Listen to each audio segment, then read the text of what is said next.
Muy bienvenidos a nuestro siguiente tema de la serie Haz de mí un discípulo. Ahora vamos a ver cómo hacen discípulos algunas iglesias evangélicas. Bienvenidos. Haz de mí un discípulo, quiero hacer tu voluntad, mi Jesús.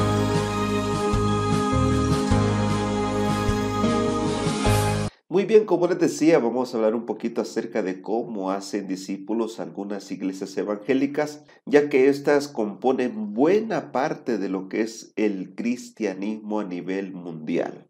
Como ustedes pueden ver en esta gráfica, los pentecostales representan un 11% de los cristianos a nivel del mundo y los evangélicos un 26%. De ahí tenemos un 9% de otras iglesias cristianas. Ellos han crecido grandemente y entonces la pregunta que nos hacemos es, ¿cómo hacen ellos discípulos? Bueno, aquí en Guatemala, por ejemplo, antes se consideraba a Guatemala como un país netamente católico, sin embargo, eso ha estado cambiando con el paso del tiempo. Ahora la mitad de la población se considera católica, aunque muchos de ellos no practiquen la religión. Por otro lado, un 41% se considera evangélico pentecostal, un 3% pertenecen a otras religiones y un 6% se considera no religioso. Como podemos ver, la gran mayoría de la población se considera cristiana. El problema es que eso no se ha reflejado en la sociedad. Por eso nos preguntamos, ¿qué tiene de malo formarse como evangélico pentecostal? Bueno, saben que hay quienes se han retirado de algunas grandes mega iglesias manifestando que lo que hacen ahí no agrada a Dios sino a Satanás. Déjenme decirles que al menos aquí en Guatemala surgieron muchas mega iglesias, pero algunas personas que se acercaron a ellas tuvieron experiencias no agradables. Hay otros que han buscado a Dios en esas grandes mega iglesias y no lo han encontrado. Otros se han alejado de algunas de esas iglesias por abusos cometidos por parte de los líderes o pastores que las dirigen. También hay personas que afirman que en algunas de estas iglesias se falsifica la manifestación del Espíritu Santo. Esto lo hacen por medio de radioterapia y también por medio de la manipulación a través de la música y a través de los supuestos sermones. Los críticos del cristianismo dicen lo siguiente: tanto evangélico y Guatemala cada día más violenta. ¿Por qué? Porque aquí hay muchas iglesias evangélicas y pentecostales, uno las puede ver en todos lados. Es más, hay lugares donde en cada cuadra uno ve una iglesia evangélica, aunque de diferente denominación o líder. El punto es que hay tanto cristiano evangélico, pero eso no se refleja en la sociedad, porque Guatemala, al menos la podemos ver a veces cada vez más violenta, más degenerada, siempre hay abusos, siempre hay inmoralidad, vicios y tanta situación. ¿Dónde está el poder del cristianismo en la población? ¿En verdad están siendo formados como discípulos? Ya vimos que el catolicismo vaticano está fallando en formar verdaderos discípulos de Cristo, pues los está llevando por un sistema que los lleva a ser discípulos de María o del Papa. Entonces nos preguntamos, ¿por qué la iglesia evangélica pentecostal no ha podido cambiar la sociedad? ¿Por qué están llenos los templos y la sociedad no para en degenerarse? Habiendo tanto cristiano evangélico, ¿por qué no se han podido mejorar la sociedad?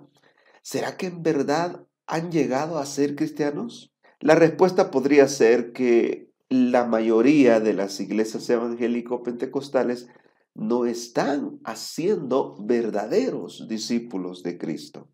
Hablemos un poquito del origen de esta rama del cristianismo. Se sabe que a finales de 1800 aparecieron en Estados Unidos modos de cultos emocionales y poco bíblicos en las iglesias cristianas de clase media.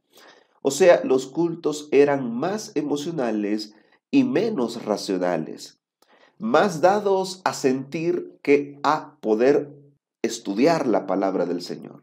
Entonces, este movimiento rechazó el culto ortodoxo, los sermones intelectuales y gustaban más de cultos informales y sermones emocionales y sencillos, ¿verdad? O sea, que no apelan tanto a la razón, sino más a la emoción, al sentimiento, a hacerme sentir bien. Entonces, el movimiento pentecostal en sus inicios se caracterizó por dar gran énfasis al Espíritu Santo. O sea, se hablaba de la persona del Espíritu Santo, de sus dones, de su bautismo, etc. Sin embargo, empezaron a desviarse en cuanto a la verdadera manifestación del Espíritu Santo. Es así que entre los años 1820 a 1840 surgieron movimientos que llegaron a llamarse carismáticos y se caracterizaban por manifestaciones en sus cultos. O sea, ¿qué es lo que pasaba en sus cultos? Se miraban sanidades, se miraba gente hablando en lenguas extrañas, se dictaban supuestas profecías, habían exorcismos y supuestos reavivamientos espirituales emocionales. Todo eso que no se había visto antes alarmó a un cierto grupo conservador, pero atrajo a la gran mayoría de curiosos. En esos cultos se enfatizaba la experiencia personal, o sea, el sentir más que el saber. Y todos los predicadores buscaban llevar a las personas a un supuesto encuentro personal que les hiciera sentir que esa religión o iglesia era real. Y esto todavía se mira en el pensamiento, en el sentir de muchas personas, quienes valorizan más lo que sienten que lo que la Biblia dice, ¿verdad? Ahí surgieron los camp meeting que duraban una semana. ¿Y qué es lo que se miraba en esas reuniones? Bueno, había mucha emoción, silbidos, gritos, había también trance, aplausos, exclamaciones de alegría y también un aumento de la feligresía para esas denominaciones. O sea, llegaron a crecer bastante. Pero el punto es que lograban cantidad, pero no calidad de cristianos. Así para 1900 cobró fuerza el movimiento llamado carismático en Estados Unidos. Este movimiento al final fue conquistado por el catolicismo, ¿verdad? Quien tiene esa rama del catolicismo carismático, que aceptan el liderazgo papal, pero no aceptan las imágenes, por ejemplo. Entonces en Estados Unidos, donde habían episodios de éxtasis, visiones, profecías, hablar en lenguas y milagros, a esas manifestaciones se les llamaba movimiento carismático. Desde entonces se llegó a creer que si una iglesia tenía todo eso, era porque el Espíritu Santo se había manifestado ahí. Y si se manifestó el Espíritu Santo, entonces esa iglesia es verdadera. Pero hubo reportes de exageraciones, engaños, de mentiras, de que falsificaban muchas situaciones. También hubo reportes de actos de inmoralidad y por eso fue considerado por muchos que este movimiento en realidad representaba a un falso Espíritu Santo. ¿Por qué se afirmó eso? Bueno, la Biblia dice en Primera de Juan capítulo 4 verso 1 que se tiene que probar a los espíritus que se manifiestan para ver si son de Dios. Entonces se tuvo que someter a prueba esas manifestaciones a través del rigor bíblico. Sabemos que un espíritu no se puede ver, tocar, pero sí sentir. Y ese sentir puede ser engañoso, porque hay ángeles buenos y hay demonios engañadores. Veamos lo que le pasó a algunos que experimentaron cosas parecidas, pero probaron a los espíritus para ver si eran de Dios. Algunos jóvenes describieron que cuando el supuesto Espíritu Santo vino a sus vidas, sintieron una fuerte carga eléctrica. Pero los medium espiritistas decían sentir lo mismo cuando llegaba a su cuerpo ese espíritu de demonio invocado. Los gurú que practican la meditación trascendental sentían éxtasis. Sentían también la presencia de espíritus, descargas eléctricas, parálisis. Miraban colores, escuchaban música psicodélica, sentían que viajaban y que salían de sus cuerpos cuando entraban en trance. algunas de estas manifestaciones también se sintieron en iglesias carismáticas. Hay personas que a través de prácticas esotéricas creen que han sido llenas del Espíritu Santo cuando en realidad han sido poseídas por un demonio. O sea, lo que pudo haberse sentido en algunas de estas iglesias fue un falso Espíritu Santo. Pues estas manifestaciones que están del lado del espiritismo y ocultismo también se parecen a las que sintieron en el movimiento carismático. Otro punto interesante acerca del movimiento evangélico pentecostal son algunas de sus creencias, que son transmitidas a sus fieles o a sus discípulos. Bueno, saben que hay muchas de sus creencias que son parecidas al catolicismo, lo que convierte a estas iglesias en cuanto a sus creencias en una iglesia católica con fachada de protestante evangélica, ¿verdad? ¿Por qué? Porque pues creen en el domingo como día del Señor. Algunos han aceptado hasta María como mediadora y también han aceptado los falsos conceptos del infierno y de la inmortalidad del alma.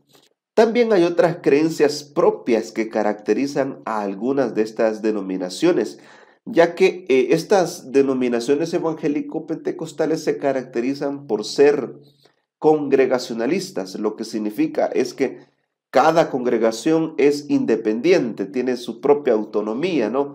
Así que se separan y se siguen separando, no hay una unidad entre todas ellas, ¿verdad? Entonces esto ha creado que algunas crean una cosa y otros crean otra cosa, ¿verdad? No hay una uniformidad tampoco en sus creencias. Sin embargo, sabemos que algunas de estas creencias resaltan porque han sido muy conocidas, como lo es el rapto secreto, la abolición de la santa ley, los falsos conceptos de la gracia, o sea, presentar una gracia barata que se paga caro, o el concepto de salvos siempre salvos, los falsos conceptos de los dones de lengua y la práctica de sanidades. Muchas de estas creencias sabemos que no tienen un fundamento bíblico.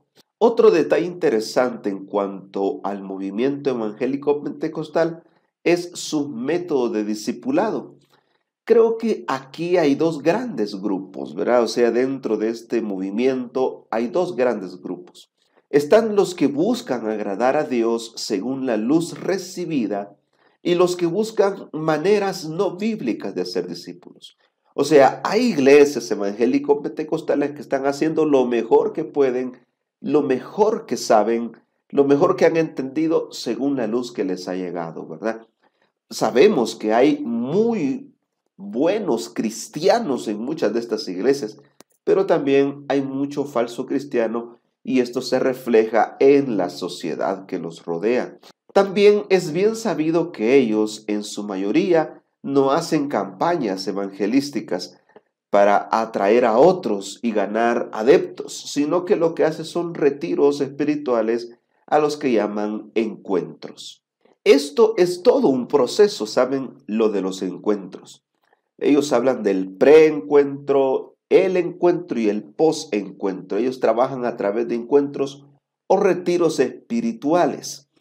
¿De dónde surgieron los encuentros? Bueno, hay quienes no aceptan este tipo de prácticas espirituales, sino que las condenan, no tanto por el hecho de apartarse o apartar a la persona para que tenga un encuentro con Dios, sino por la manera en que hacen esos supuestos encuentros con Dios. Otros lo condenan por ser una copia de prácticas espirituales católicas combinadas con ejercicios espirituales jesuitas, budistas y mentalistas.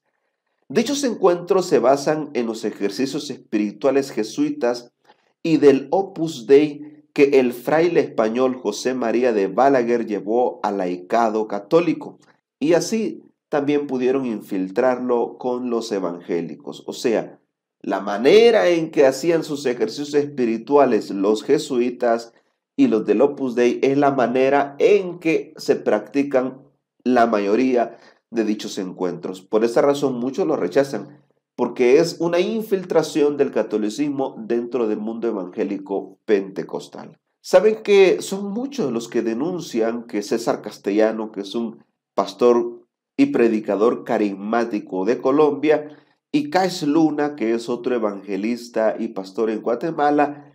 Ellos son acusados de haber introducido la práctica de los encuentros al mundo evangélico en Centroamérica, México y parte de Suramérica. Ambos se han enriquecido a través de la fe de sus seguidores en sus respectivos países. Ambos no son pastores evangélicos genuinos. En realidad son fieles católicos infiltrados y bajo el nombre de los G12 han querido darle un supuesto respaldo bíblico a la práctica de las células y los encuentros. ¿Por qué algunos rechazan la práctica de los encuentros? Bueno, lo que se ha observado es que, en primer lugar, hay un completo hermetismo y secretismo que rodea los encuentros, o sea, se le prohíbe a las personas decir lo que pasa allí. En segundo lugar, las personas que son llevadas a los encuentros son incomunicadas del mundo exterior por 3 días. Se les quitan sus celulares y no pueden tener contacto con sus familiares. Solo deben concentrarse en el programa y en hacer lo que se les pide.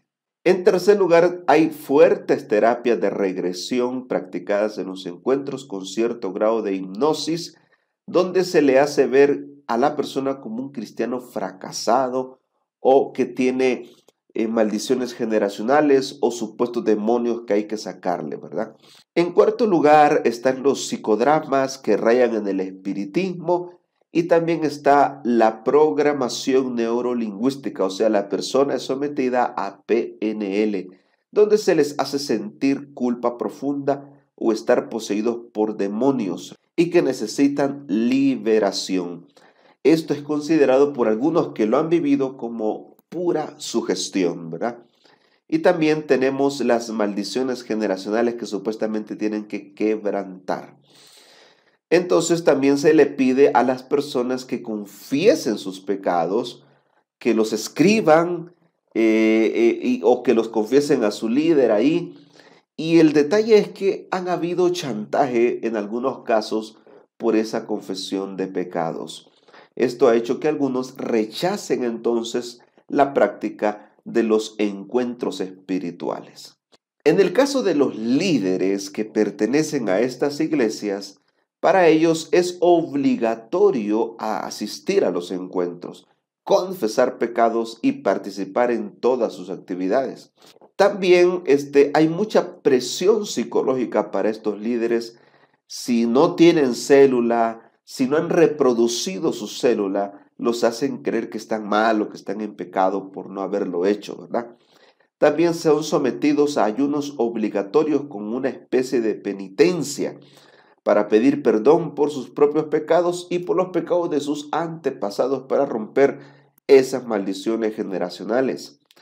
Además está el pacto con los líderes, los cuales deben sujetarse ciegamente a sus líderes superiores o a su pastor. Esto incluso a costa de un escrito está. También está el detalle de que si la iglesia decide entrar a la práctica de los encuentros y el G12, debe haber un cambio completo en su escuela y formación de líderes, ya que la escuela antigua pasa ahora al modelo G12 y encuentrista.